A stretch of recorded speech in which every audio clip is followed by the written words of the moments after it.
मुफ्त में बिजली पैदा कर लूँ, मुफ्त में गैस पैदा कर लूँ, लेकिन ऐसे नहीं होगी। उसके लिए आपको ये काम सीखना पड़ेगा। कई महीनों से हमें 0 यूनिट का बिल आया, बल्कि लास्ट जो बिल है उसमें हमने 10,000 रुपया माइनस क्रेडिट है। वो डिग्रियों के लिए ना पढ़ें, काबिलियत के लिए पढ़ें। मैं अपनी बात बताता हूं, मैंने अपने कॉलेज से जहां से एसोसिएट इंजीनियरिंग की डिग्री ली, वो मैं अपनी डिग्री 20 साल बाद अपने कॉलेज से लेके आया। लोग मुझे अपने कॉलेज में आइंस्टाइन और न्यूटन के नाम से याद करते थे। मैं कहता हूं जिसने बायोटेक्नोलॉजी यूज करनी है, बनानी है, वो आए हमसे सीखे। हम लोगों को सिखाते हैं और फी सबीलिल्लाह सिखाते हैं। सोलर आपके 3 साल में पैसे पूरे करेगा, बायो प्लांट आपका 1 साल में पैसा पूरा करेगा। 1 साल में आप इस पे 10 लाख लगा लें, आप इस पे 50 लाख लगा लें, आप इस पे 10 करोड़ लगा लें। आज मेरे साथ ऐसे पाकिस्तानी मौजूद हैं जो अरसा 10 साल से अपना घर, अपना कारखाना बगैर इलेक्ट्रिसिटी की खर्च किए चला रहे हैं, और इसके साथ इनका ये दावा है कि आपको अपने इर्द गिर्द इन्वायरमेंट में जो आपको गोबर के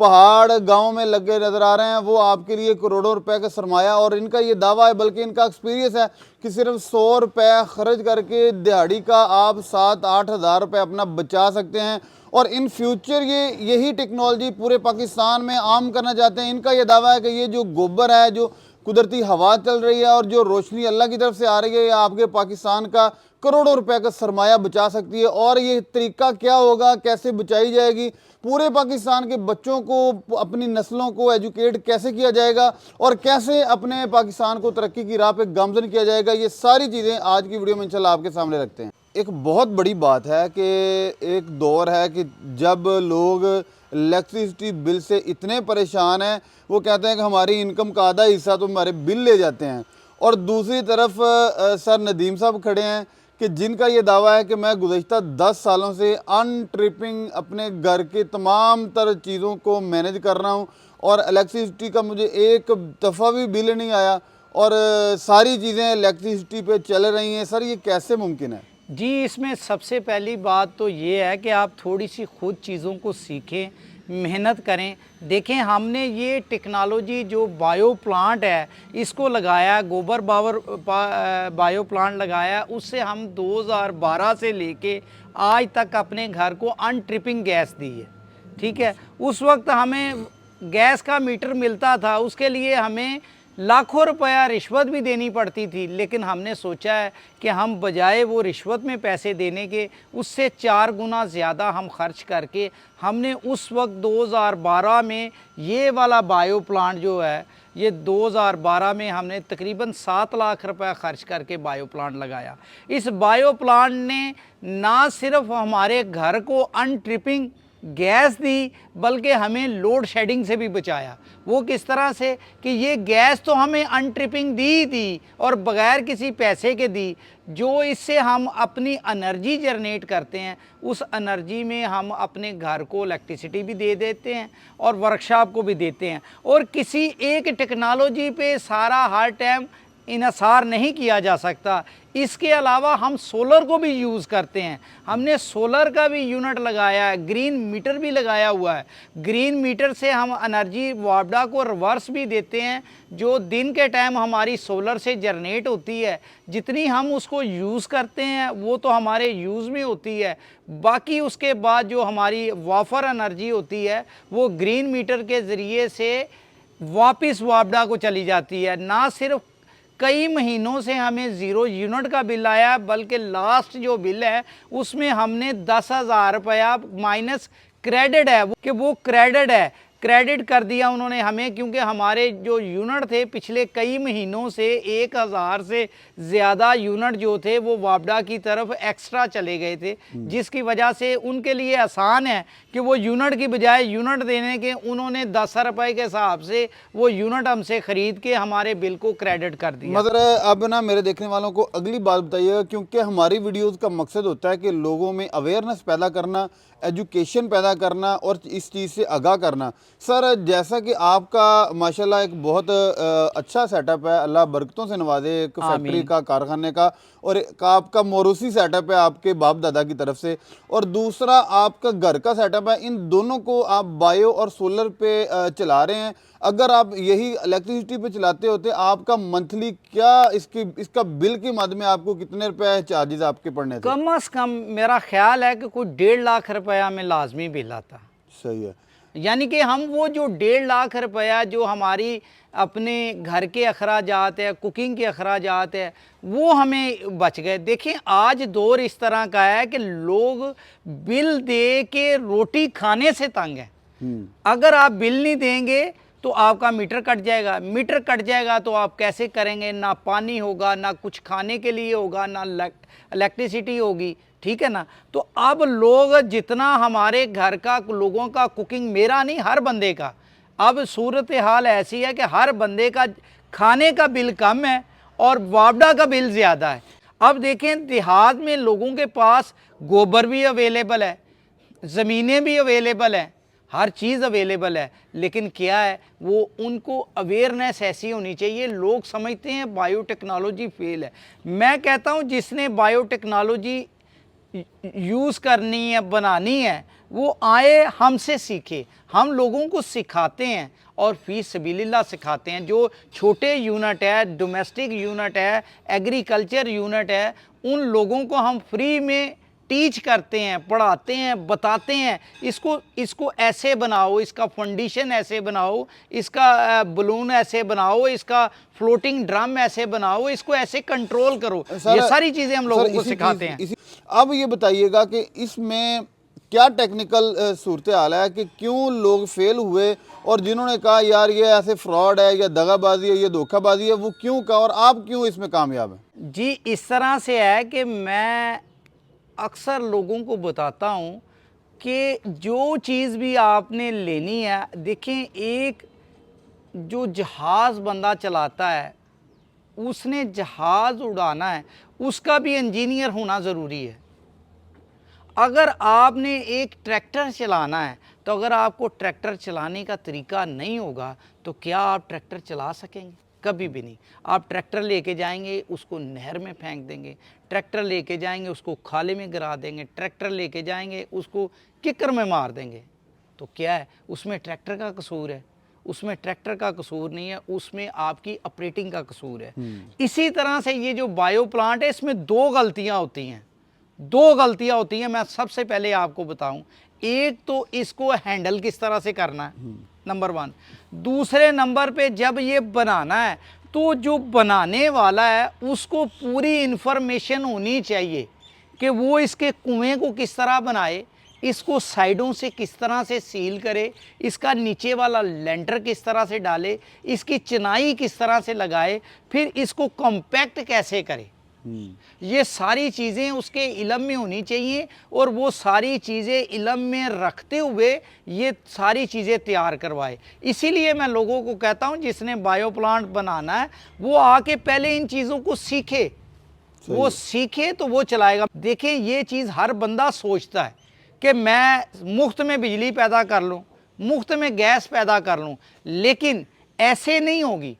उसके लिए आपको ये काम सीखना पड़ेगा, कोई प्रॉपर उस्ताद पकड़ना पड़ेगा जो आपको सही अलिफ बे इसकी लिखनी सिखाए। अगर आपको लिखनी नहीं आती तो आप इसका एग्ज़ाम पास नहीं कर सकते, ठीक है। और इसी तरह से जो बंदे बनाने वाले हैं वो भी लोग जो हैं वो गाइड करते हैं, गाइड करने के पैसे लेते हैं, आधा गाइड करते हैं, आधा वो खुद छोड़ देते हैं, ताकि अगली बार बंदा फिर बुलाए, फिर विजिट के पैसे ले, फिर अगली बार बुलाए, फिर विजिट के पैसे ले। तो एक बंदे ने फ्री में सिखाना है तो उससे आएँ सीखें। ये हम क्यों सिखाते हैं? लोग कहते हैं नदीम भाई आपके पास वाफर टाइम है, आप फ्री में लोगों को सिखा रहे हैं, क्यों सिखा रहे हैं? इसलिए देखें एक दरख्त जो लगाना वो कितना बड़ा सदका है।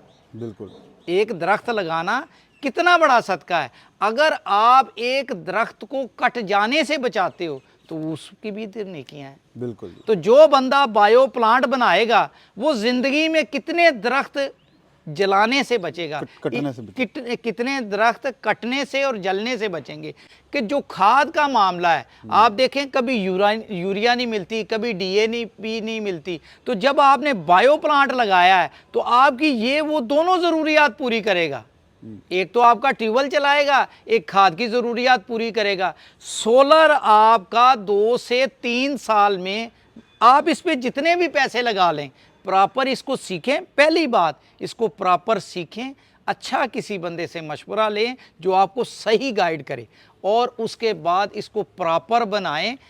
सोलर आपके 3 साल में पैसे पूरे करेगा, बायो प्लांट आपका 1 साल में पैसा पूरा करेगा। क्यों? इससे जो आपको वेस्टेज मिलेगी, जो खाद की मद में आपकी बचत होगी, 1 साल में आप इस पे 10 लाख लगा लें, आप इस पे 50 लाख लगा लें, आप इस पे 10 करोड़ लगा लें, अगर आप इसकी खाद यूज़ करेंगे तो 1 साल में आपके गारंटी से पैसे पूरे होंगे। जी, ये गोबर डालने से लेके गैस बनने तक के जो प्रोसेस है, सबसे पहले तो इसमें ये है कि जैसे मैंने बताया, इसको प्रॉपर इसका नीचे लेंटर डालना पड़ता है, फिर इसकी प्रॉपर इसकी चिनाई करनी पड़ती है, 3-1 का इसको मसाला लगाना पड़ता है, 2-1 के मसाले के साथ इसको प्लस्तर करना पड़ता है, फिर अंदर से इसको इसकी जो नमी को महफूज करने के लिए, जो नमी इसकी बाहर ना जाए उसको रोकने के लिए इस पे लेयर्स लगाई जाती है, नीरू की, सीमेंट की। और उसके बाद जब इसमें गोबर डाला जाता है तो इसमें गोबर और पानी बराबर रेशो में डाला जाता है।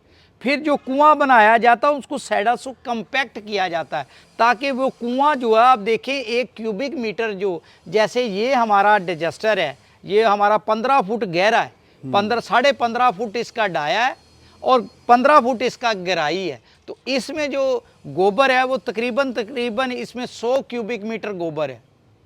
100 क्यूबिक मीटर गोबर का जो वज़न है, इसमें 100 टन वज़न है। अब 100 टन वज़न को जो होल्ड करना है, वो मिट्टी नहीं करना है। अगर आप दीवार से सिर्फ कहेंगे कि वो उस वज़न को होल्ड कर ले, तो वो होल्ड नहीं कर सकती। इसका मतलब है कि जब दीवार बनानी है, उसकी साइडों से कंपैक्शन भी प्रॉपर करनी है। अगर वो प्रॉपर नहीं करेंगे तो क्या होगा, आपका कुआं फट जाएगा। और फिर उसके बाद आपने जब वो ड्रम बनाना है, तो वो ड्रम बनाने के साथ आप उसको जब वेल्डिंग करेंगे, वो भी आप 3 लेयर्स में करेंगे।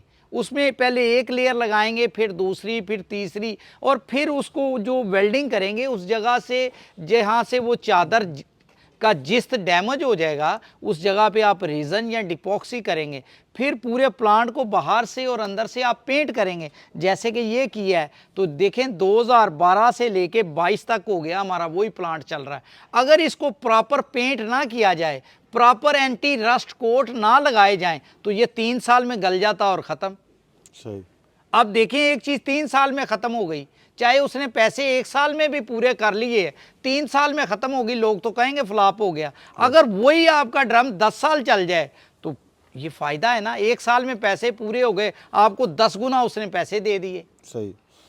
अच्छा सर, लास्ट पे ये बताइएगा कि आपका इस पे ख़र्चा क्या आता है गोबर पे, और एक दिन में आपका प्लांट कितने केजी गैस तैयार करता है? जी, इस प्लांट पे हम जो है ना, वो तकरीबन हमारा 100 रुपये का गोबर जो होता है, वो एक चिंची जो रक्षा होता है ना, वो आता है, तो वो यहाँ पे फेंक जाता है। इससे हमारी घर की कुकिंग भी चलती है, जो कि तकरीबन हमारे घर के इधर 20 अफराद है। कुछ 10 अफराद, 12-13 अफराद जो वर्कशॉप के हैं, कुछ 10 अफराद घर के, 20 अफराद का 3 टाइम का खाना वो भी इससे पकता है। और इसके अलावा गर्मियों में अगर 5 घंटे लोड शेडिंग होती है तो वो भी इसी से हमें एनर्जी मिलती है। और सर्दियों में अगर 2 घंटे लोड शेडिंग होती है तो वो भी एनर्जी हमें इसी से मिलती है। डिग्रियों के लिए ना पढ़ें, काबिलियत के लिए पढ़ें। मैं अपनी बात बताता हूँ, मैंने अपने कॉलेज से जहाँ से एसोसिएट इंजीनियरिंग की डिग्री ली, वो मैं अपनी डिग्री 20 साल बाद अपने कॉलेज से लेके आया। 20 साल मैं अपनी डिग्री लेने ही नहीं गया, क्योंकि ज़रूरत ही नहीं थी, काम सीखा है। और मेरे अपने प्रोफेसर कहते थे नदीम पेपर नहीं देने, मैंने कहा सर पेपर तो मैं दे लूँगा, ये जो लैब में काम कर रहा हूँ काम यही मेरे आएगा। और मैंने लैब में इतना काम किया अपनी कॉलेज लाइफ में भी कि लोग मुझे अपने कॉलेज में आइंस्टाइन और न्यूटन के नाम से याद करते थे। तो बात ये है कि ये सिर्फ बातें होती हैं, काम करना पड़ता है। और मैंने अपने कॉलेज में ऐसे ऐसे प्रोजेक्ट किए कि जो कि कई सालों से बंद पड़े हुए थे। इन फ्यूचर मैं चाहता हूँ मैं ऐसी एक यूनिवर्सिटी बनाऊँ पाकिस्तान में जहाँ पे बच्चों को काम सिखाया जाए, डिग्री के साथ साथ उनको ऐसा काम सिखाया जाए कि जब वो बच्चे यहाँ से यूनिवर्सिटी से फारिग हों तो 99 बच्चों के पास जॉब हो, ज़बरदस्त ऐसी यूनिवर्सिटी हो। नहीं तो होता ये है कि यूनिवर्सिटी से डिग्रियां लेके बच्चे निकलते हैं और 4-4 साल रुलते रहते हैं, उनको जॉब नहीं मिलती। क्यों? उनको हाथ से करना नहीं आता। देखें इंजीनियर्स जो हैं इन्होंने काम सीखना नहीं, इनको काम करके दिखाना चाहिए। और इन फ्यूचर हम क्या करना चाहते हैं? इन फ्यूचर हम करना चाहते हैं कि जो विंड ब्लो, आज जितनी विंड ब्लो चल रही है लाहौर में, इतनी विंड ब्लो, मैं इस विंड ब्लो से भी एनर्जी जनरेट करना चाहता हूँ, हवा से भी एनर्जी जनरेट करना चाहता हूँ। और उस एनर्जी से ट्यूबवेल चलेंगे और उस एनर्जी से इंडस्ट्री चलेगी। फिर इसके बाद दूसरी चीज़, ऐसे मैं ट्रैक्टर बनाना चाहता हूँ जो कि सिर्फ 25% फ्यूल से चले, 75% वो बायोगैस से चलें। तीसरी चीज़, घरों के लिए और इंडस्ट्री के लिए मैं ऐसे बॉयलर बनाना चाहता हूं और ऐसे चूल्हे बनाना चाहता हूं जो कि 24 आवर चलें और 365 दिन चलें ऑन स्टॉप। तो ये मुमकिन है। इसके लिए स्टूडेंट्स चाहिए, इसके लिए हाथ से काम करने वाले बंदे चाहिए, इसके लिए पैसा चाहिए, मुख्तलिफ हलकों की तवज्जो चाहिए। हाँ, इसमें लोगों की तवज्जो चाहिए। देखें, लोग लाखों करोड़ों अरबों डॉलर रिसर्च पे लगाते हैं। अगर वो हम इन कामों पे रिसर्च पे पैसा लगाएंगे तो वो हमारी आने वाली नस्लों के काम आएगा। अगर हम ये रिसर्च पे पैसा नहीं लगाएंगे तो फिर क्या होगा? फिर हम बैठे रहेंगे, फिर हम लोगों से दर बदर फिरेंगे और लोगों से दर बदर मांगते फिरेंगे। दड़म तख्ता पाकिस्तान का होगा, ऐसा ही होता रहेगा। इसी तरह ही देखें, जब तक हमने खुद कफील नहीं होना, खुद देखें, हम एक छोटा सा अदारा है, हम अपनी बिजली अपनी ज़रूरत की जनरेट कर रहे हैं, अपनी ज़रूरत की गैस जनरेट कर रहे हैं, अपनी ज़रूरत की खाद पैदा कर रहे हैं। इसके अलावा सर हर गांव 3-3 4-4 प्लांट लगा ले तो मैं समझता हूँ कि गांव का आधा, मैं कहता हूँ गांव वाले ना लगाए, जो जिम्मेदार, जिसके पास 10, 20, 50 भैंसें हैं, जिसके पास मुरब्बा ज़मीन है, वो कम से कम अपने ट्यूबवेल ही मुफ्त पे चला लें। ज़बरदस्त। और कम से कम अपनी खाद ही मुफ्त के लिए पैदा कर लें। एक एक बात जो है वो कीमती है, आपका एक एक हरफ जो है वो मना खेद है, और आपका हर एक मशवरा और आपका हर एक जो इशू है जिस पे आप बात करना चाहते हैं उसकी मेरे पाकिस्तान को ना सिर्फ ज़रूरत है बल्कि इंजीनियरिंग डिपार्टमेंट की ये ज़रूरत है जहाँ डिग्रियों के साथ स्किल्स सिखाया जाए। और सर मैं एक दफ़ा फिर अपने चैनल की तरफ से आपका शुक्रिया अदा करता हूँ, आपने अपना कीमती टाइम दिया। इसके साथ ही अपने मेज़बान हाफिज़ इकराम को दे इजाज़त दी। नई वीडियो में इंशाअल्लाह दोबारा मुलाकात होगी, तब तक के लिए अल्लाह ने के बाद।